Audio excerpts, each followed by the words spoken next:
Luz na escuridão. Entrada do 17º dia do 9º mês do ano em que o albatroz veio aos salões do sudoeste. 3 dias se passaram. Fiquei atento a indícios de que 16 estivera em nossos salões, mas não encontrei nenhum. Então, no meio da terceira noite, acordei de repente. Algo havia me despertado, mas eu não sabia o que era. Sentei-me, olhei em volta. As estrelas brilhavam resplandecentes em todas as janelas. As milhares de estátuas do terceiro salão do norte, parcamente iluminado, contemplavam o salão como em uma bênção. Tudo estava como sempre fora. Ainda assim, não podia escapar a sensação de que algo estava acontecendo. Fazia muito frio. Calcei os sapatos, vesti um suéter de lã e caminhei até o segundo salão do noroeste. Tudo vazio, tudo silencioso, tudo tranquilo. Atravessei uma porta à minha direita rumo a outro salão. Ali, ouvi um ruído fraco. O som se repetia em intervalos irregulares e, conforme eu me aproximava, se tornava mais alto. Era como o urro distante de um animal. Uma tênue fonte de luz emanava de uma porta na outra extremidade do salão. Eu tinha acabado de notá-la quando a luz mudou e se avivou, transformando-se em um raio que cortou a escuridão e iluminou as estátuas na parede oposta. Então, de repente, esmaeceu de novo. Fui até a porta e espiei. Havia alguém no salão ao lado, alguém com uma tocha que lançava um feixe de parede a parede, de canto a canto, rápido, procurando algo ou alguém na escuridão. Foi essa a razão pela qual a luz de repente ficou mais forte e depois esmaeceu. A pessoa estava gritando: Rafael! Rafael! Eu sei que você está aqui. Era o outro. Rafael! Gritou outra vez. Silêncio. Você nunca deveria ter vindo aqui. Gritou. Silêncio. Conheço cada centímetro deste lugar. Você não pode escapar. Vou acabar encontrando você. Silêncio. Deslizei para dentro do salão, ato que executei com a máxima economia de movimento.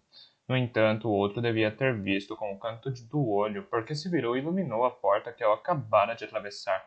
Mas se moveu muito de repente e a tocha escorregou da mão dele e deslizou pelo chão. A luz se extinguiu. Merda! Exclamou o outro. A escuridão voltou ao salão. As marés se moviam nos salões baixo. A escuridão voltou ao salão. As marés se moviam nos salões abaixo. O outro olhou ao redor, procurando a tocha, resmungando consigo mesmo.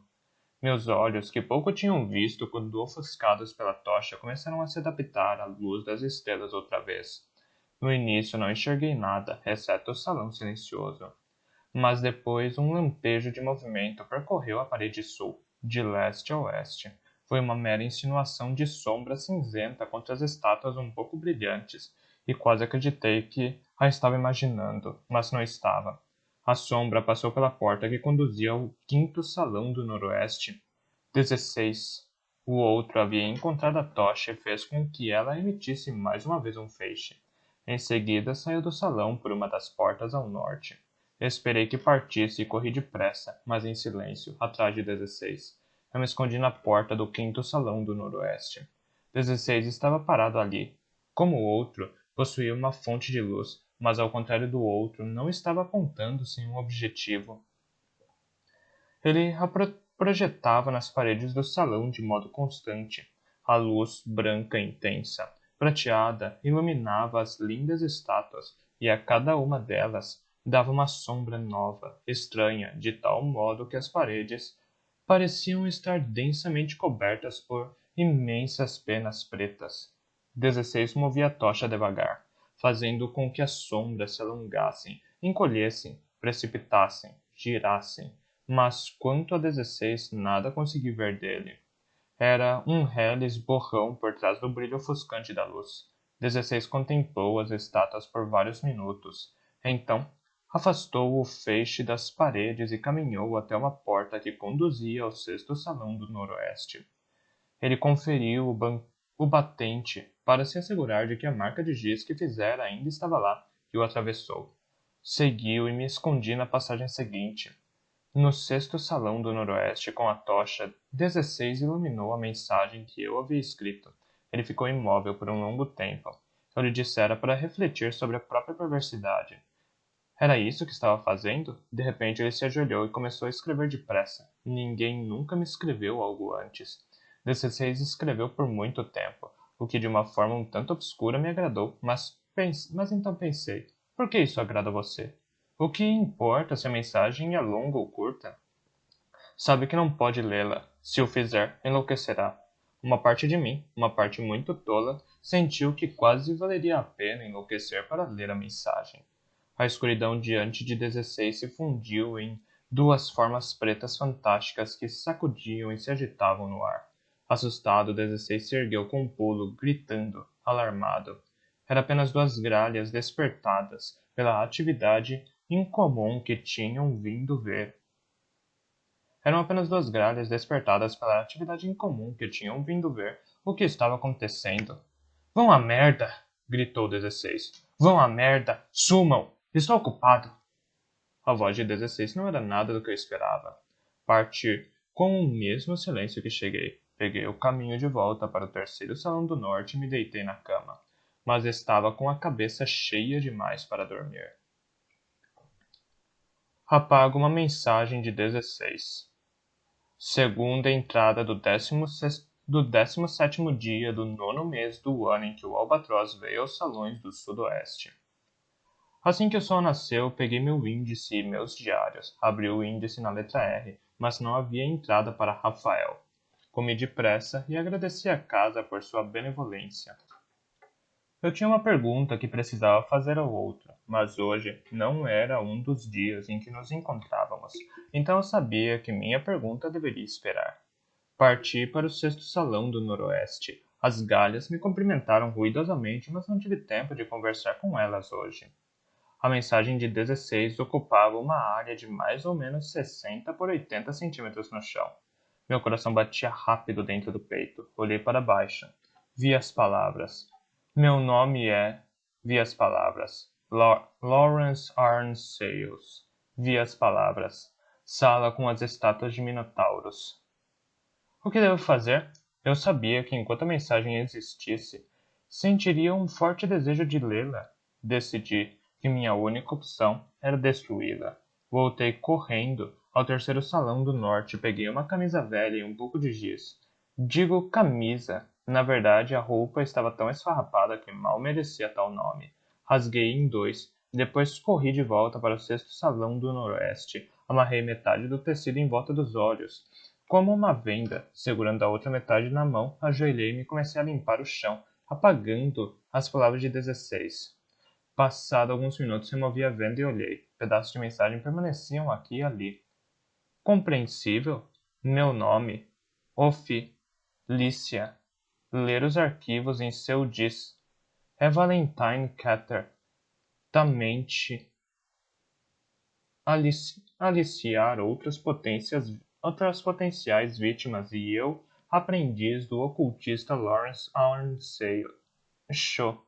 Ele sabe que entrei tar aqui há quase 6 anos. Saída fica localiza ou para mim que você por estar sofrendo.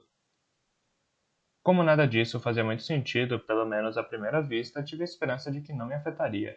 Até o momento, me sinto bem. Ajoelhei e escrevi uma carta. Caro 16, enquanto permanecer em nossos salões, o outro tentará matar você. Ele tem uma arma. Apaguei sua mensagem sem ler. Suas palavras não me tocaram. Você não me enlouqueceu. Seu plano falhou. Por favor, retorne aos salões longínquos de onde veio. Pirânice. Questiono o outro. Entrada do 18º dia do 9º mês do ano em que o albatroz veio aos salões do sudoeste. Hoje, às 10 horas, fui ao segundo salão do sudoeste para encontrar o outro. Ele estava em pé, ao lado do pedestal vazio. Usava um terno de lã marrom escuro e uma camisa verde oliva, também escura. Os sapatos brilhantes eram de um tom castanho. Quero perguntar uma coisa, falei. Tudo bem. Por que você não foi honesto comigo? O outro assumiu uma expressão fria. Sou sempre honesto com você, disse ele. Não, retruquei. Não é. Por que não me disse que 16 é uma mulher? O rosto do outro oscilou entre negação hostil, irritação e aquiescência relutante no intervalo de meio segundo. Tudo bem. Admitiu. Suponho que isso seja justo, mas eu nunca disse que ela não era uma mulher. Revirei os olhos diante de uma defesa tão fraca. Venho me referindo a 16 como ele há meses, afirmei, e você não me corrigiu nenhuma vez. Por que não? O outro suspirou. Está bem. A razão pela qual eu não disse nada é que conheço você, Piranesi. Você é um romântico. Ah, fala sobre ser um cientista e discípulo da razão, e, na maior parte do tempo, é mesmo. Mas também é um romântico. Eu sabia que já seria bastante difícil convencê-lo da ameaça que 16 representa, mas imaginei que seria ainda pior se você soubesse que ela era uma mulher. Ficaria muito mais interessado por uma mulher. Pensei que poderia até se apaixonar. E com certeza, não achei que seria capaz de evitar falar com ela. Sei que pode achar isso difícil de acreditar, mas eu estava mesmo cuidando de você. Era muito importante que não confiasse em 16, porque 16 fundamentalmente não merece confiança. Entende? Houve uma pausa. Bem, falei. Obrigado por cuidar de mim. Não creio que seria influenciado com tanta facilidade a favor de uma mulher, como você parece sugerir. Por favor, não me esconda nada no futuro. É justo, disse o outro. Ele franziu a testa. Enfim, como descobriu? A voz dele estava aguda de temor. Você não falou com ela, não é? Não. Eu a vi no sexto salão do Noroeste e ouvi sua voz. Ela não me viu. Você a ouviu? O outro ficou ainda mais alarmado. Com quem ele estava falhando? Com quem ela estava falando? Com as gralhas. Ah, uma pausa. Que bizarro. Decido buscar por Lawrence Arns Sales no índice. Entrada do 19º dia do 9º mês do ano em que o albatroz veio aos salões do sudoeste. O outro está certo a respeito de uma coisa. Não sou tão racional quanto penso. Eu costumava sorrir em segredo para o outro sempre que o via agindo com base no amor próprio, na arrogância ou no orgulho. Minhas ações eram, eu estava seguro, guiadas apenas pela razão, mas eu estava apenas enganando a mim mesmo. Uma pessoa racional nunca teria falado com o profeta no primeiro salão do Nordeste. Uma pessoa racional teria continuado a limpar o chão do sexto salão do Noroeste até que todos os traços da mensagem de 16 fossem apagados. Não é o fato de 16 ser uma mulher que me fascina e empolga. Pelo menos não totalmente. É o fato de que ela é outro ser humano. Quero descobrir tudo o que puder sobre ela. Ou tudo quanto posso descobrir sem ficar louco. Essa é a parte complicada. Não contei ao outro sobre a mensagem que 16 escreveu. Nele contei que depois de apagá-la restaram frases e sentenças pela metade, as quais deixei intactas. Valentine Cater Lee refere-se ao outro. O profeta disse que o nome do outro é Val Catterley. Não é nenhuma surpresa que 16 escreva sobre o outro, já que, de acordo com o outro, 16 é obcecada por ele e quer destruí-lo. Certamente aliciar outras potenciais vítimas e eu. 16 está se gabando de suas vítimas? Do mal que ela fez e pretende fazer? Não está claro. Aprendiz do ocultista Lawrence Harnes Sales? Tudo conduz de volta a esta única e mesma pessoa, Lawrence Harnes Sales, que acredito ser o profeta. Estar aqui há quase 6 anos. Você? Não está claro a que isso se refere. A saída fica localizada. Um fragmento intrigante. 16 parece querer me contar sobre uma saída. Mas conheço estes salões, todas as entradas e saídas. Ela não conhece. Procurei por 16 em meu índice, usando o nome pelo qual o outro a chamou. Ela não está lá. Devo procurar por Lawrence Arns Sales. Lawrence Arns Sales.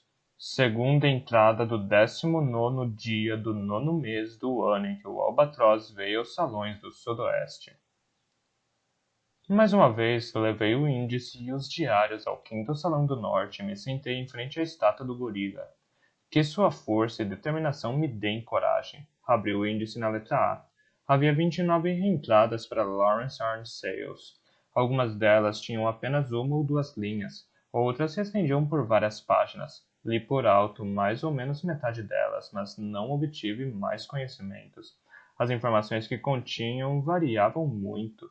Lista de publicações, biografia, citações, descrições de pessoas que Harn Sayles conheceu na prisão. Encontrei uma entrada intitulada Lawrence Harn Sayles, prós e contras de escrever um livro, e uma vez que a ideia de escrever um livro me atrai bastante, lia com interesse.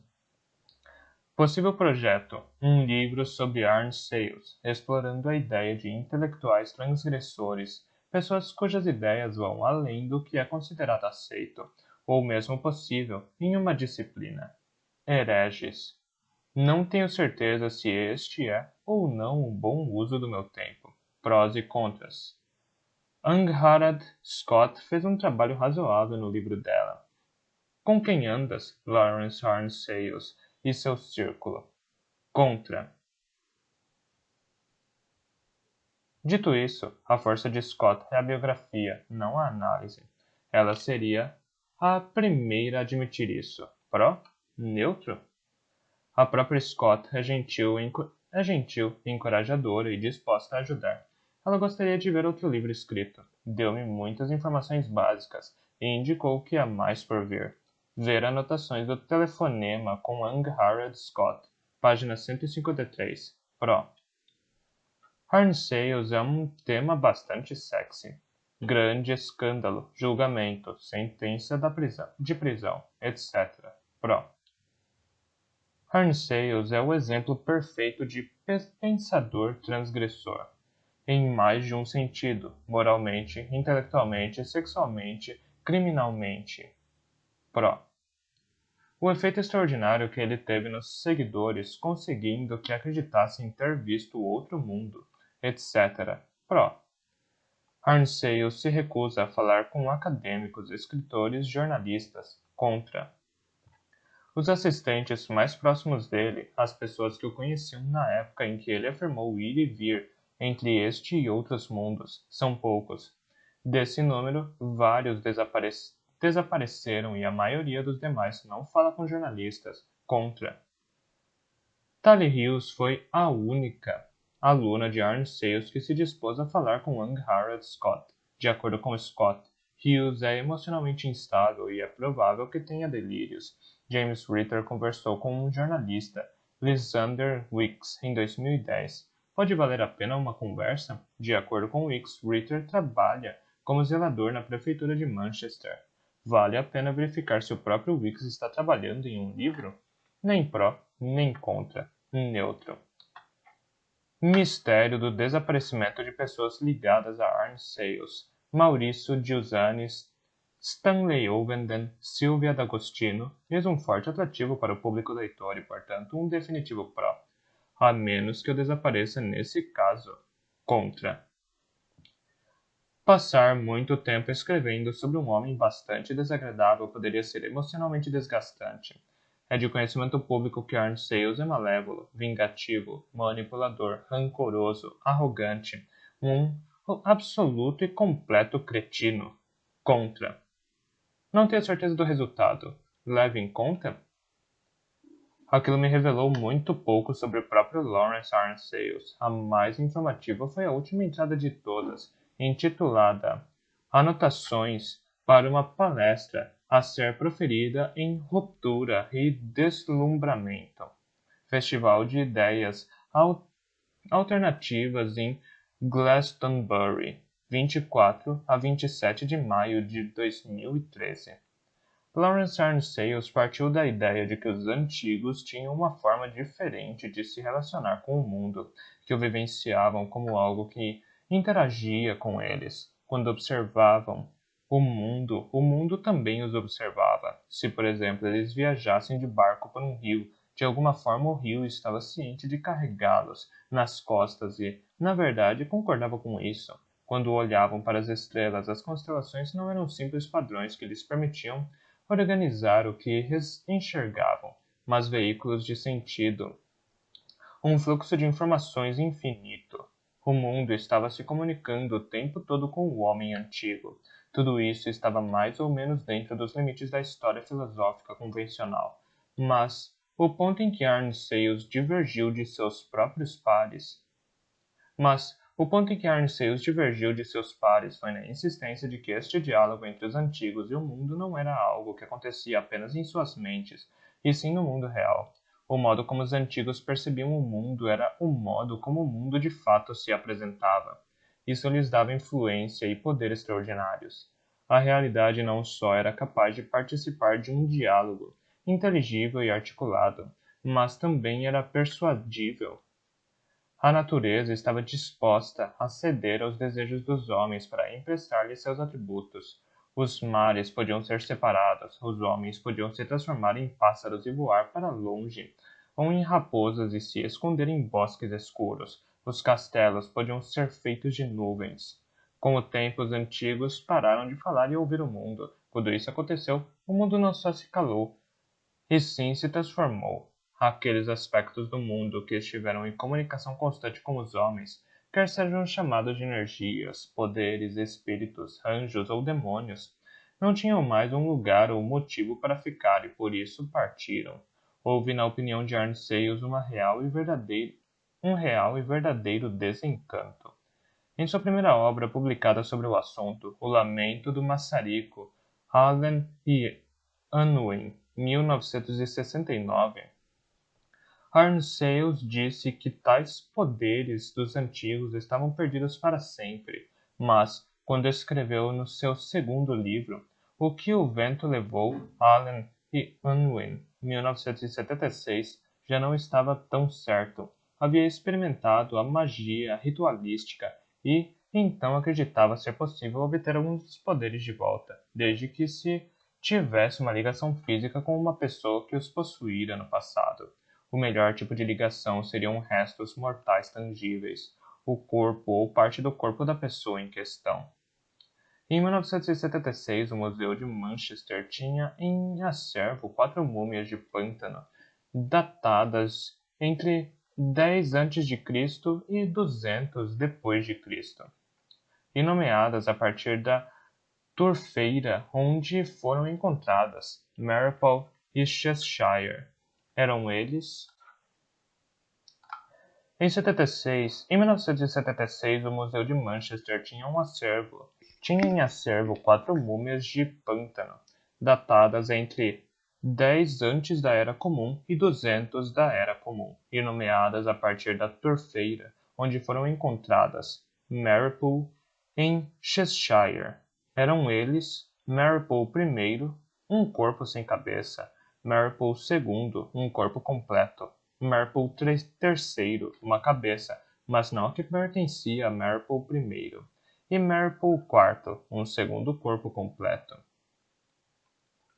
Arnceius estava mais interessado em Marple III, a cabeça. Ele disse que realizou uma divinação que identificou a cabeça como pertencente a um rei vidente.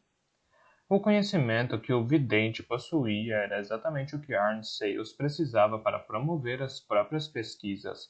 Combinado às teorias dele, isso resultaria em um divisor de águas na compreensão humana. Em maio de 1976, Arnceius escreveu uma carta ao diretor do museu solicitando o empréstimo da cabeça para que pudesse realizar um rito mágico de criação própria e transferir o conhecimento do vidente para si, inaugurando assim uma nova era para a humanidade.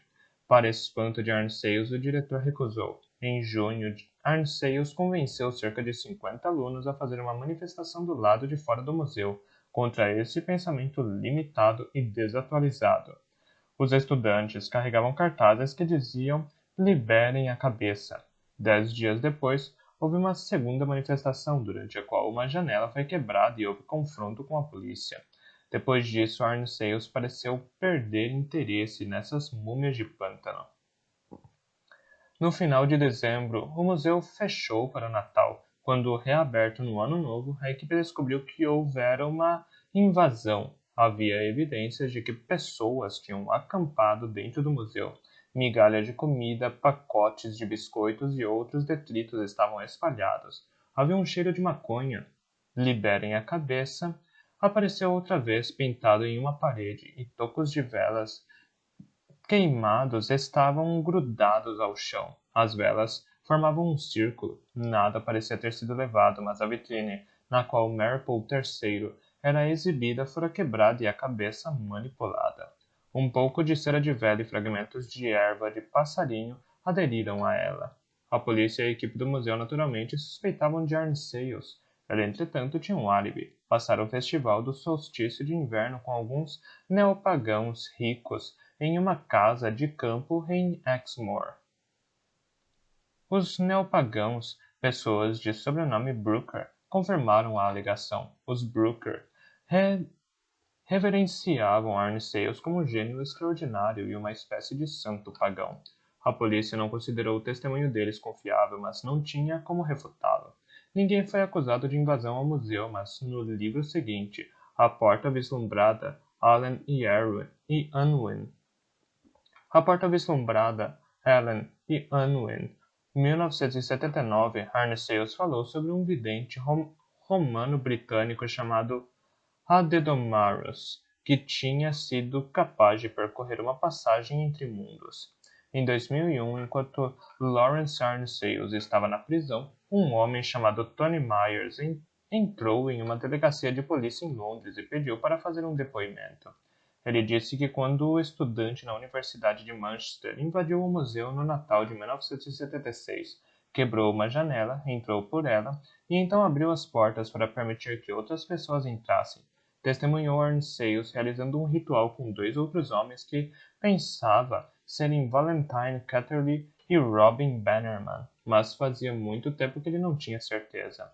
Myers disse que, a certa altura, tinha visto os lábios de Marple III se moverem, mas não tinha ouvido nenhuma palavra. Myers não foi processado.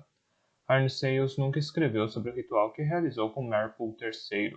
No final dos anos de 1970, ele vinha, de qualquer maneira, mudando de ideia. No final dos anos 1970, ele vinha, de qualquer maneira, mudando de ideia. Estava menos preocupado com o conteúdo das crenças e dos poderes que se perderam e mais interessado em saber para onde tinham ido, baseado em suas ideias anteriores que as crenças e os poderes perdidos constituíam uma espécie de energia. Alegou que essa energia não poderia simplesmente ter desaparecido, devia ter ido para algum lugar. Este foi o começo de sua ideia mais famosa, a teoria dos outros mundos. Para simplificar, ela dizia que quando o conhecimento ou o poder deixou este mundo, realizou duas coisas. Primeiro, criou outro lugar. Segundo, deixou um orifício, uma porta entre este mundo e o novo local criado. Imagine-o, disse Arnseios, como a água da chuva caindo sobre um campo. No dia seguinte, o campo está seco. Para onde foi a água? Parte evaporou, parte foi absorvida por plantas e animais, mas parte penetrou na terra. E isso se repete indefinidamente. Por décadas, séculos, milênios, a água escoa para baixo e faz uma rachadura na rocha sob o solo. Então, desgasta a rocha criando um orifício. Depois, desgasta o orifício formando a entrada de uma caverna. Uma espécie de porta, na verdade. Para além da porta, a água continua fluindo e escava grutas e esculpe pilares. Em algum lugar, disse Arnseios, deve haver uma passagem, uma porta entre nós e o lugar, qualquer que seja, para onde a magia se foi. Pode ser muito pequena, pode não ser muito estável, como a entrada para uma caverna subterrânea, pode estar em risco de colapso. Mas estaria ali, e se estivesse ali, era possível encontrá-la. Em 1979, ele publicou seu terceiro e mais famoso livro, A Porta Vislumbrada, em que discutiu essa ideia sobre outros mundos e descreveu como, depois de certo esforço, entrou em um deles. Trechos de A Porta Vislumbrada, de Lawrence Arnseios. Depois de encontrar a porta, ela estará sempre com você. Você apenas procura por ela e a acha. Encontrá-la pela primeira vez é onde reside a dificuldade. Seguindo minhas ideias, inspiradas por Adedomarus, o que enfim concluía que era necessário limpar a visão a fim de enxergar a porta. Para fazer isso, é preciso que a pessoa retorne ao local a localização geográfica exata onde, pela primeira vez, acreditou que o mundo era fluido. responsivo a ela. Em suma, a pessoa deve retornar ao último lugar em que esteve antes que a mão de ferro da racionalidade moderna agarrasse sua mente. Para mim, esse lugar era o jardim da casa onde cresci em Lem Regis. Infelizmente, por volta de 1979, a casa havia passado por várias mãos.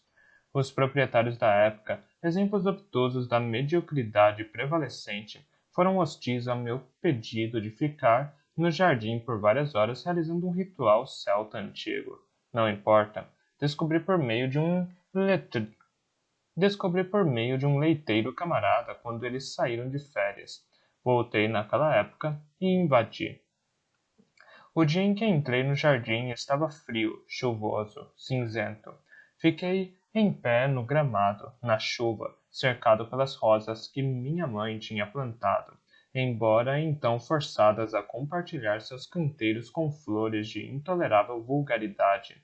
Atrás da chuva havia massas coloridas, branco, damasco, rosa, ouro e vermelho.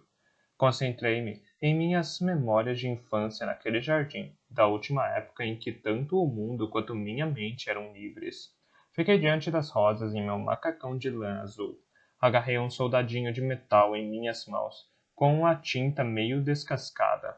Para minha surpresa, descobri que o ato de lembrar era extremamente potente. Minha mente foi liberada no mesmo instante, minha visão limpa. O longo e complicado ritual que eu havia preparado tornou-se desnecessário por completo. Já não via ou sentia mais a chuva. Estava em pé sob a luz clara, forte do sol da primeira infância. As cores das rosas tinham um brilho sobrenatural. Por toda a minha volta, começaram a aparecer portas para outros mundos, mas eu sabia qual desejava. Aquela porta, qual flui tudo o que foi esquecido. Aquela pela qual flui tudo o que foi esquecido. Os batentes daquela porta estavam esfarpados e desgastados pela passagem de ideias antigas que partiram deste mundo. A porta estava perfeitamente visível naquele momento. Ficava em um vão as Antoine, entre as Antoine Rivoli,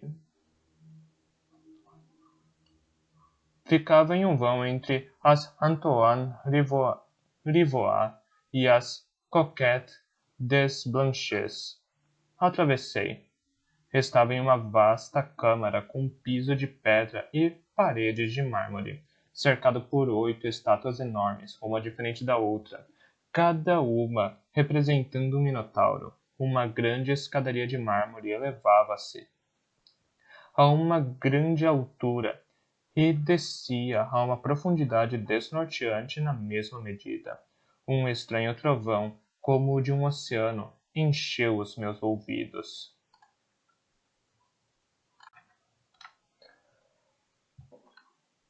Permaneço calmo. Terceira entrada do 19º dia do 9º mês do ano em que o albatroz veio aos salões do sudoeste. A descrição das teorias de Lawrence Arne Sales contidas em meus diários corresponde em detalhes ao que o próprio profeta disse, mais evidências de que são a mesma pessoa. Fiquei satisfeito em redescobrir o nome Adedomarus e dispor da grafia correta. Este foi o nome que o outro evocou no ritual há 3 meses. Tenho certeza de que o outro sabe de Adedomarus por Lawrence Arne Sales. Todas as ideias dele são minhas, afirmou o profeta. Uma frase me intriga. O mundo estava se comunicando o tempo todo com o homem antigo. Não entendo por que essa frase está no pretérito imperfeito. O mundo ainda fala comigo todos os dias. Acho que estou melhor na leitura deste diário do que estava no início. Permaneço calmo mesmo quando enfrento a linguagem mais obscura. Palavras e frases que pulsam com energia misteriosa. Palavras como Manchester e delegacia de polícia não me inquietam mais. Pareço ter adquirido quase sem perceber o hábito de tratar essas entradas como se fossem os escritos de um oráculo ou vidente. Alguém em um estado frenético ou inspirado que transmite conhecimento, embora de uma forma estranha que não é fácil de processar. Quem sabe eu estivesse de fato em um estado de consciência alterado quando as escrevi? Acho essa teoria persuasiva, mas deixa várias perguntas em aberto. O que eu fiz para alcançar esse estado alterado? E por que, se sempre pensei em mim mesmo como cientista, comecei essa prática para início de conversa? Haverá uma grande enchente. Entrada do 21º dia do 9º mês do ano em que o albatroz veio aos salões do sudoeste. Uma das minhas tarefas regulares é atualizar uma tábua de marés. A fim de fazer isso, dependo de minhas observações e de um conjunto de equações que inventei. De poucos em poucos meses realizo meus cálculos e me certifico de que não haverá nenhuma ocorrência extraordinária nas semanas que se aproximam. Tenho estado tão ocupado recentemente que negligenciei bastante esse trabalho. Esta manhã sentei-me para me dedicar a ele e logo descobri uma coisa muito alarmante. Um encontro de 4 marés em menos de uma semana. Fiquei chocado ao pensar o quanto estive perto de perder por completo esse acontecimento. Minha última série de cálculos foi para um período que terminou há mais de 2 semanas. Eu tinha negligenciado minhas obrigações e colocado a mim e ao outro em perigo mortal. Agitado, levantei de um salto e caminhei depressa de um lado a outro do salão. Ah, droga, droga, droga, droga! Resmunguei para mim mesmo. Droga, droga, droga, droga! Depois de 1 ou 2 minutos de caminhada inútil para lá e para cá, ralhei comigo mesmo com severidade, dizendo que não adiantava lamentar o passado. O necessário era planejar o futuro. Sentei-me mais uma vez e me preparei para fazer mais cálculos a fim de compreender com maior precisão o que provavelmente aconteceria, dependendo da força e do volume das águas, que são difíceis de prever com exatidão. Entre 40 e 100 salões serão inundados. Felizmente, hoje foi uma sexta-feira, um dos dias das minhas reuniões regulares com o outro. Cheguei ao segundo salão do sudoeste com quase meia hora de antecedência, de tão aflito que estava para falar com ele. No entanto, no momento em que o outro apareceu, falei, tenho uma coisa para contar. Ele franziu a testa e abriu a boca para protestar. Não gostava que eu assumisse o controle das reuniões, mas naquela ocasião atropelei-o. Haverá uma grande enchente, declarei, se não nos prepararmos adequadamente a um perigo muito real de sermos arrastados e nos afogarmos. No mesmo instante, o outro era todo ouvidos. Afogarmos? Quando? Em 6 dias, na quinta-feira. A enchente começará a subir mais ou menos meia hora antes do meio-dia. Uma maré alta vinda dos salões do leste será seguida por quinta-feira? Ele exclamou. Ah, está bem, não estarei aqui na quinta. Onde você vai estar? Perguntei, surpreso. Em outro lugar. Disse ele. Não importa. Não se preocupe com isso. Ah, entendo, respondi. Bem, isso é ótimo. A enchente terá seu centro em torno de 1,0,8 km a noroeste do primeiro vestíbulo. É vital que você esteja fora do caminho das águas. Vou ficar bem, disse o outro. Você vai ficar bem? Ah, vou, garanti. Obrigado por perguntar. Pretendo andar até os salões do sul. Isso é ótimo. Com isso, resta apenas 16, falei sem pensar. Preciso. Parei de falar. Isto é, recomecei e parei de novo. Fizemos silêncio. O quê? Perguntou o outro em tom brusco. Sobre o que você está falando? O que isso tem a ver com 16? Só quero dizer que 16 não é nativa destes salões, expliquei. Ela não saberá que uma grande enchente está chegando. Não, imagino que não. E daí? Não quero que ela se afogue, respondi. Confie em mim, Piranesi. Isso resolveria todo tipo de problema, mas de qualquer maneira, já não importa. Você não tem como entrar em contato com 16, então não poderia avisá-lo, mesmo se quisesse. Silêncio. Não é verdade? Confirmou o outro. Você não falou com ela, não é? Ele me lançou um olhar penetrante e avaliador. Não falei, respondi. Nem agora, nem antes? Nem agora, nem antes. Ótimo. É isso aí. Aconteça o que acontecer, não é sua responsabilidade. Eu não me importaria com isso. Outra pausa. Bem, o outro falou por fim. Acho que você tem coisas para fazer. Muitas, muitas coisas para fazer. Preparar-se para essa enchente e assim por diante. Sim. Ótimo. Vou deixá-lo fazer isso então. Ele se virou e caminhou em direção ao primeiro vestíbulo. Tchau! Gritei. Tchau! Você é Matthew Rose Sorensen. Segunda entrada do 21º dia do 9º mês do ano em que o Albatroz veio aos salões do Sudoeste. Meu curso de ação estava nítido. Devia ir imediatamente ao 6º salão do Noroeste e escrever para 16 uma mensagem de alerta sobre a enchente futura. Enquanto caminhava, pensei no último recado que deixei para ela.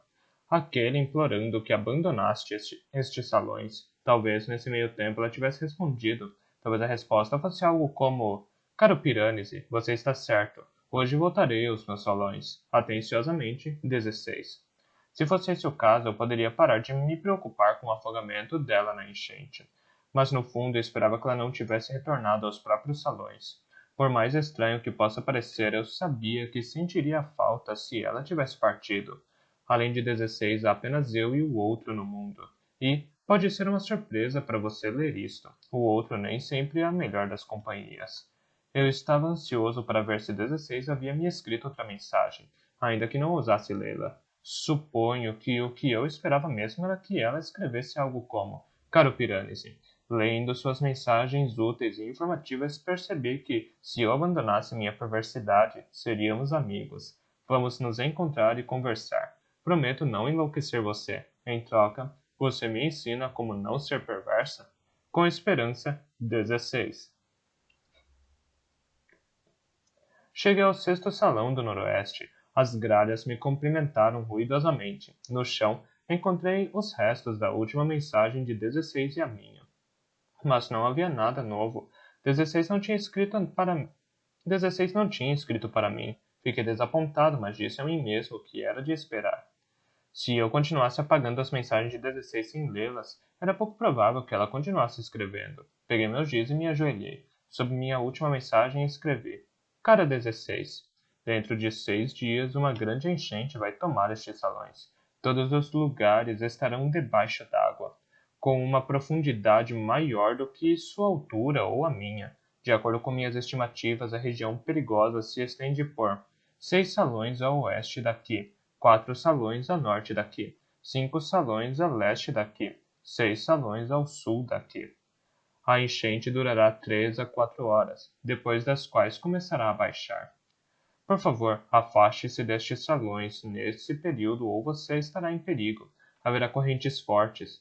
Se for surpreendida pela enchente, suba depressa. As estátuas são gentis e vão protegê-las. Piranesi. Analisei a mensagem com atenção. Deixei tudo o mais claro possível, exceto por uma coisa. Dentro de 6 dias só era significativo se 16 soubesse o dia em que escrevi a mensagem. Como ela saberia disso? Eu poderia escrever a data de hoje, mas conforme um calendário de invenção própria, e parecia improvável que 16 tivesse inventado um calendário igual ao meu. Pós-escrito. Hoje é o 2º dia da lua nova. O dia da enchente será o 1º dia da lua crescente.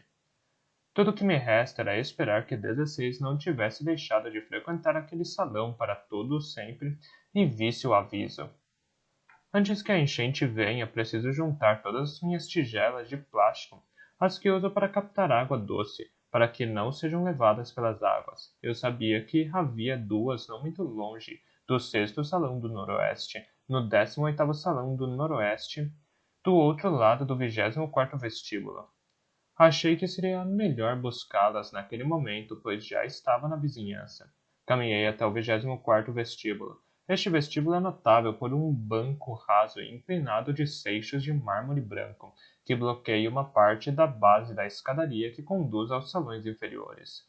Os seixos foram depositados ali ao longo do tempo, pelas marés. Têm formas regulares e arredondadas, prazerosas ao toque, não de um tom branco puro com uma translucidez bela e resplandecente.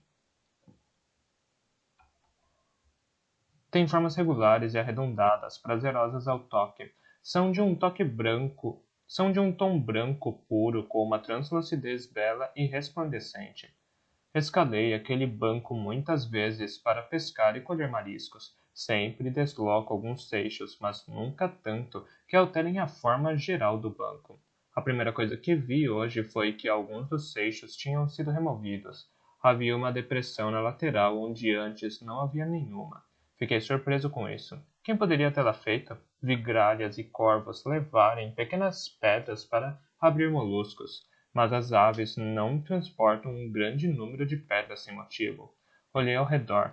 Algo branco fora espalhado pelo chão no canto do vestíbulo nordeste. Aproximei-me. Percebi tarde demais que os seixos criavam formas, palavras feitas por 16. Antes que eu tivesse tempo de desviar os olhos, li a mensagem inteira. Em letras por volta de 25 centímetros de altura, dizia: Você é Matthew Rose Sorensen. Matthew Rose Sorensen. Um nome. 3 palavras que formam um nome. Matthew Rose Sorensen. Uma imagem surgiu diante de mim, como uma memória ou uma visão. Eu preciso estar em uma confluência de muitas ruas em uma cidade, de um céu escuro, uma chuva escura caía sobre mim. Luzes e mais luzes cintilavam por toda parte. As luzes eram de muitas cores e todas estavam espalhadas no asfalto molhado. Edifícios se erguiam de todos os lados. Carros passavam depressa. Palavras e imagens estavam inscritas nos prédios. Formas escuras enchiam as ruas. Pensei, a princípio, que eram estátuas, mas elas se moviam, e percebi que eram pessoas, milhares e milhares de pessoas, mais pessoas do que eu jamais havia concebido antes, pessoas demais. A mente não suportava a ideia de tantas, e tudo cheirava a chuva, metal e aniquilamento. Aquela visão tinha um nome, e o nome dela era... Mas assim que a palavra oscilou no limiar do pensamento consciente, ela desapareceu, bem como a imagem. Eu estava no mundo real mais uma vez. Cambaleei e quase caí. Sentia-me tonto, sedento, sem fôlego. Ergui os olhos para as estátuas nas paredes do vestíbulo. Preciso de água, disse a elas com a voz rouca. Tragam-me um copo d'água. Mas elas eram apenas estátuas e não podiam me trazer o que eu pedia. Podiam apenas me olhar de cima, com calma nobreza. Eu sou terceira entrada do 21º dia do 9º mês do ano em que o albatroz veio aos salões do sudoeste. 16 tinha encontrado uma maneira de cumprir seu propósito sombrio e me enlouquecer. Eu havia apagado a última mensagem, e o que aconteceu? Ela construiu outra que eu não poderia apagar sem ler. Você é Matthew Rose Sorensen? Sou, gaguejei. No começo não consegui ir além disso. Sou o filho amado da casa. Sim. Eu me senti mais calmo no mesmo momento. Será que qualquer outra identidade era necessária? Não achei que fosse. Outro pensamento me ocorreu. Sou Piranesi. Mas eu sabia que não acreditava nisso de verdade. Piranesi não é meu nome. Tenho quase certeza de que Piranesi não é meu nome. Certa vez perguntei ao outro por que ele me chamava de Piranesi. Ele riu, um pouco encabulado. Ah, isso? Disse ele. Bem, a princípio era uma espécie de piada, acho. Preciso chamar você de alguma coisa. Que combina. É um nome associado a labirintos. Você não se importa, não é? Eu paro se não gostar. Não me importo, falei. E, como você diz, precisa me chamar de alguma coisa. O silêncio da casa parece carregado de expectativa enquanto escrevo estas palavras. Parece aguardar que algo extraordinário aconteça. Você é Matthew Rose Sorensen? Como eu poderia responder essa pergunta se não tinha ideia de quem era Matthew Rose Sorensen? Talvez a coisa certa a fazer era procurar por Matthew Rose Sorensen no índice. Fui ao 18º salão do Noroeste e bebi um grande copo d'água. Estava refrescante e deliciosa. Tinha sido uma nuvem apenas algumas horas antes. Descansei por um momento. Então tomei o caminho do 2º salão do Norte, onde peguei o índice e os diários. Você é Matthew Rose Sorensen? O fato de Matthew Rose Sorensen ter 3 nomes tornava difícil localizá-lo no índice. Procurei por ele primeiro na letra S. Nada. Procurei por ele na letra R. Havia 3 entradas. Rose Sorensen Matthew. Publicações 2006 a 2010. Diário número 21, página 6. Rose Sorensen Matthew.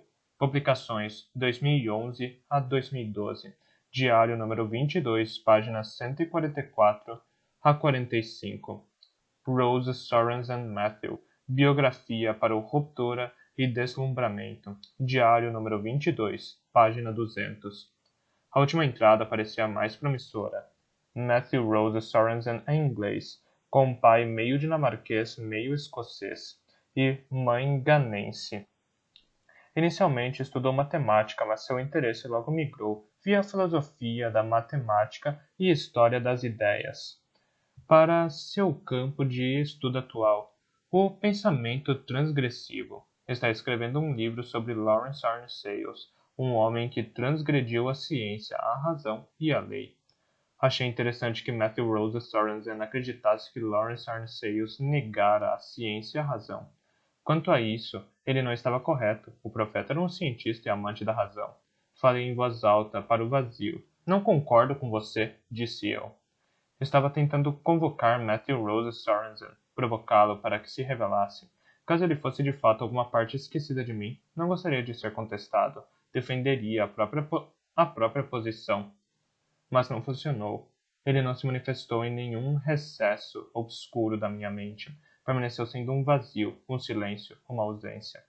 Consultei as outras duas entradas. A primeira era apenas uma lista. Agora, aqui, agora, sempre. Os jogos temporais de J. B. Priestley.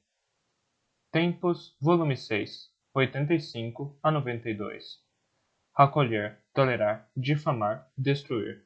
Como a Academia trata as ideias. Outsiders, Manchester University Press, 2008. Fontes de matemática Outsider, Srinivasa Ramanujan e a Deusa. Intelectual Story Quarterly.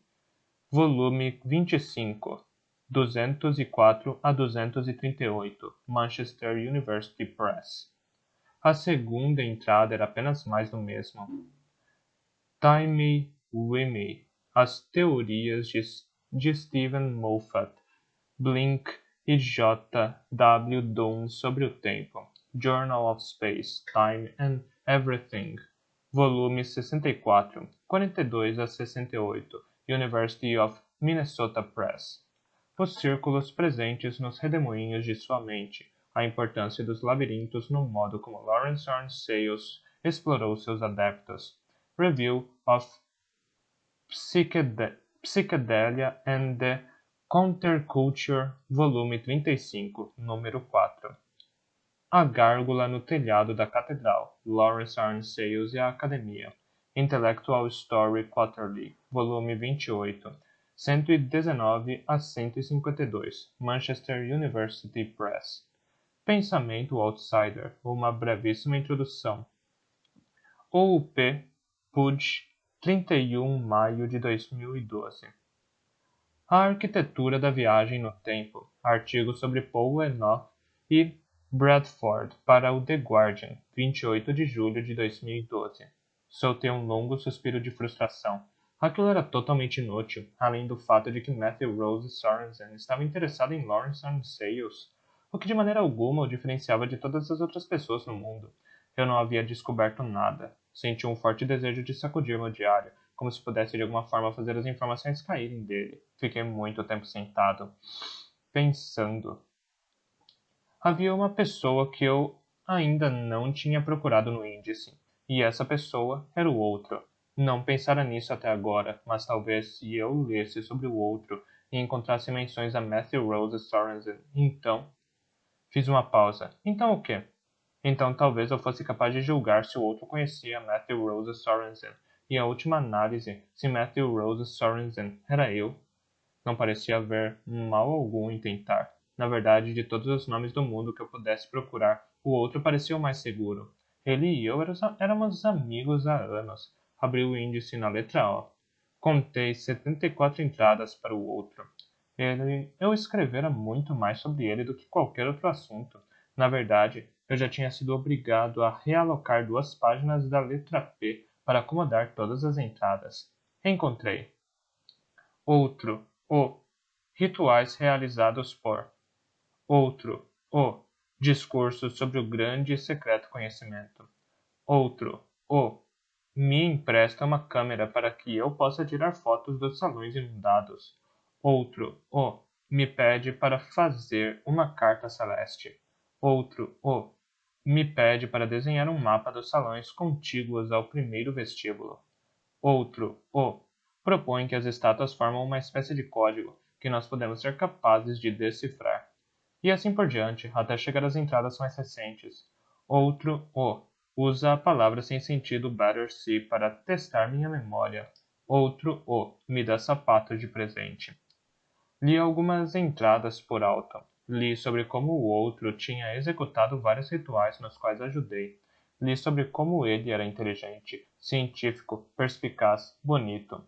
Li descrições detalhadas das roupas que o outro usava. Isso era até que interessante, mas de forma alguma me ajudou com meu problema atual. Ao contrário das entradas sobre Stanley Ovenden, Maurizio Giussani, Silvia D'Agostino e Lawrence Arnsales, nenhuma das entradas sobre o outro era novidade para mim.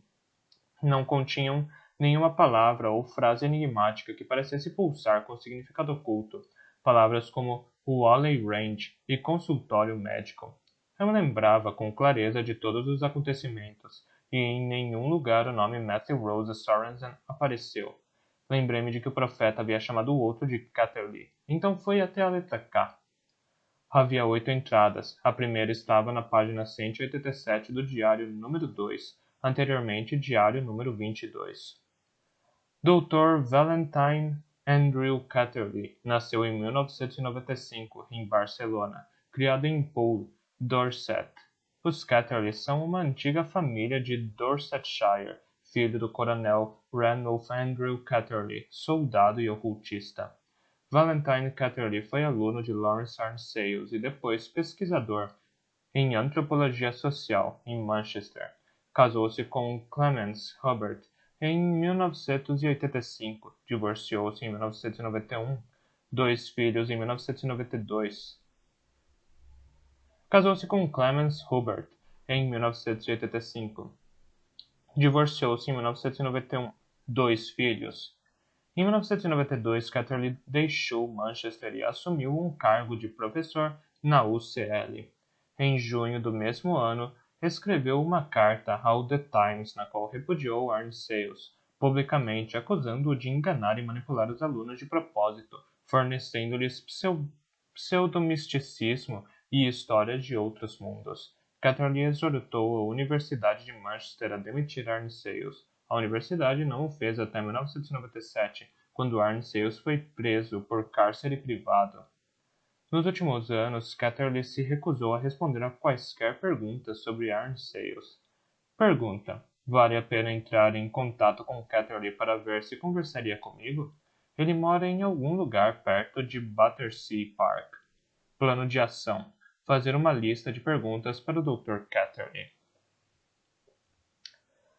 Eu retornava a um terreno familiar. A entrada era a mescla costumeira de palavras que tinham significado claro com outras cujo significado era obscuro. Sempre suponho que significassem alguma coisa. Observei com interesse o ressurgimento da misteriosa palavra Battersea e vi que não deveria ser hifenizada.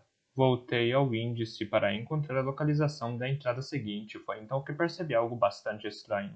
As entradas restantes, havia 7 delas, estavam todas em páginas consecutivas. As últimas 10 páginas do diário número 22 e as primeiras 32 páginas do diário número 23 eram todas sobre Catterley. Abri o diário número 2, anteriormente diário número 22. As últimas 10 páginas. Justo as que eu queria estavam faltando. Restavam apenas as beiradas rasgadas, presas à lombada. Abri o diário número 2, anteriormente diário número 22. As últimas 10 páginas, justo as que eu queria, estavam faltando. Restavam apenas as beiradas rasgadas, presas à lombada. Abri o diário número 3, anteriormente diário número 23, e encontrei a mesma coisa. As 32 páginas com informações sobre Catterley tinham sumido. Eu me recostei, perplexo. Quem poderia ter feito aquilo? Poderia ter sido o profeta? Eu sabia que ele detestava Catterley. Quem sabe o ódio o tivesse levado a destruir os escritos sobre seu inimigo? Ou teria sido 16? 16 odiava a razão. Talvez ela também odiasse a escrita, um dos meios pelo qual a razão pode ser transmitida de uma pessoa para outra. Mas isso não fazia sentido. 16 tinha aplicado a escrita para me deixar uma longa mensagem. E, em todo caso, como profeta ou 16 poderiam encontrar meus diários? Eles são mantidos, como expliquei, na minha bolsa carteiro, que fica escondida atrás da estátua de um anjo, preso em uma roseira no canto nordeste do segundo salão do norte. É uma estátua entre milhares, entre milhões. Como qualquer um deles saberia onde procurar? Fiquei sentado por muito tempo e refleti. Eu não tinha nenhuma lembrança de ter arrancado as páginas, mas em terrenos realísticos, quem mais poderia ter feito aquilo? Mas em termos realísticos, quem mais poderia ter feito aquilo? E sei há algum tempo que muitas coisas das quais não tenho nenhuma lembrança aconteceram. Fiz muitas coisas das quais não tenho nenhuma lembrança, como escrever aquelas entradas misteriosas, o que significava que eu poderia ter arrancado as páginas. Mas se eu as tivesse arrancado, o que teria acontecido com elas? Para onde teriam ido? Busquei os pedaços de papel que encontrei no 88º Salão do Oeste.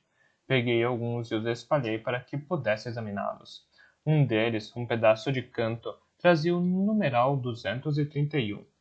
Era o número de uma página do diário número 2. Com pressa, de modo quase febril, comecei a juntar os pedaços. Havia cerca de 30 entradas, cobrindo um período que indiquei com 15 de novembro de 2012 a 20 de dezembro de 2012.